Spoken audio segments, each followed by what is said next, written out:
আপনি কি জানেন আকিকার সঠিক পদ্ধতি? আসসালামু আলাইকুম রহমতুল্লাহ বরকাতু। অনেক সমস্যা হয় আকিকা নিয়ে।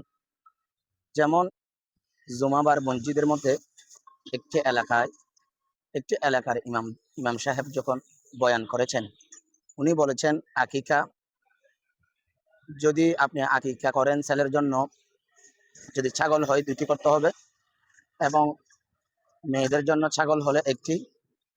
যখন গরুতে অংশ নেওয়া হয়, যেহেতু এখন কোরবানের সময়, গরুর মধ্যে অংশ নিলে ছেলেদের জন্য দুইটি এবং মেয়েদের জন্য একটি।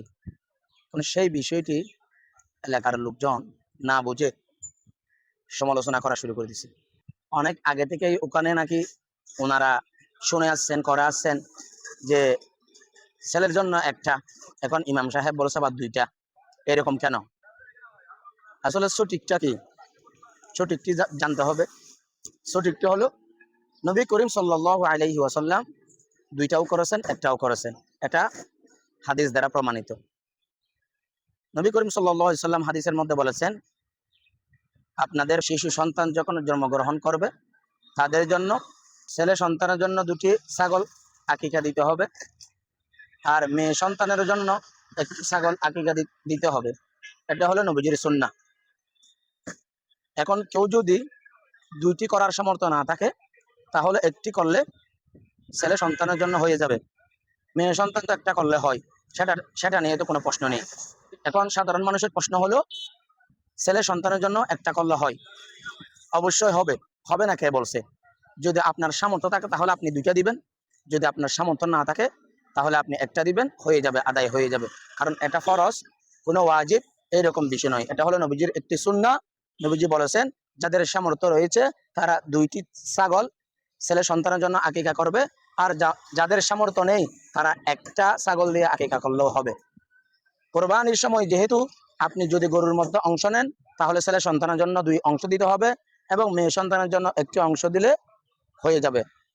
এখন অনেকেই প্রশ্ন করে থাকেন যে ইমাম সাহেবের কথা থেকে তারা বিভ্রান্ত হয়েছেন, কিন্তু ইমাম সাহেব অত্যন্ত সুন্দর মনে সুন্দরভাবে তাদেরকে বুঝাইছেন, কিন্তু তারা ভুল বুঝে দোকানে পাড়ে ওগুলা সমালোচনা করতেছেন না বুঝে।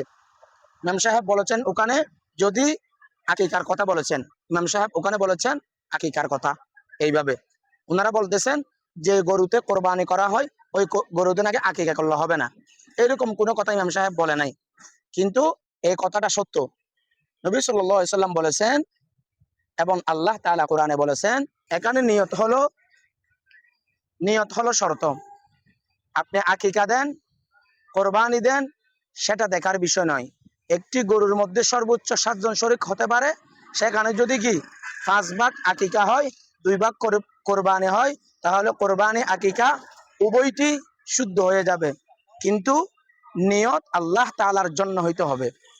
এখন আপনার নিয়ত যদি কি শুদ্ধ না হয়, 7 জন অংশীদারের মধ্যে যদি কারো নিয়ত গোশত খাওয়ার নিয়ত হয়, তাহলে আরো 6 জন যারা থাকবে তাদের কোরবানি শুদ্ধ হবে না, আকিকাও হবে না।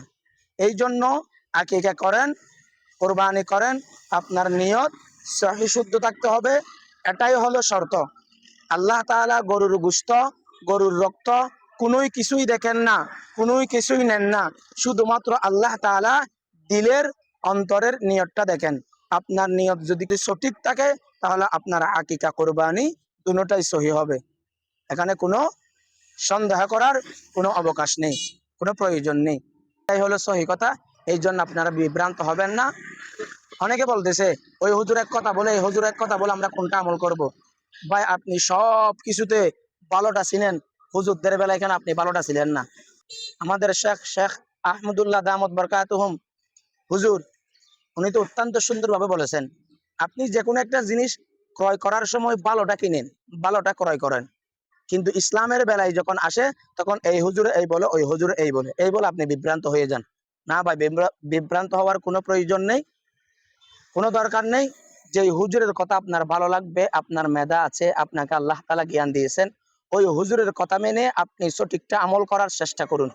আল্লাহ তাআলা সবাইকে সঠিক বুঝে, সঠিক মেনে, সঠিকটা আমল করার তৌফিক দান করুক। আমিন।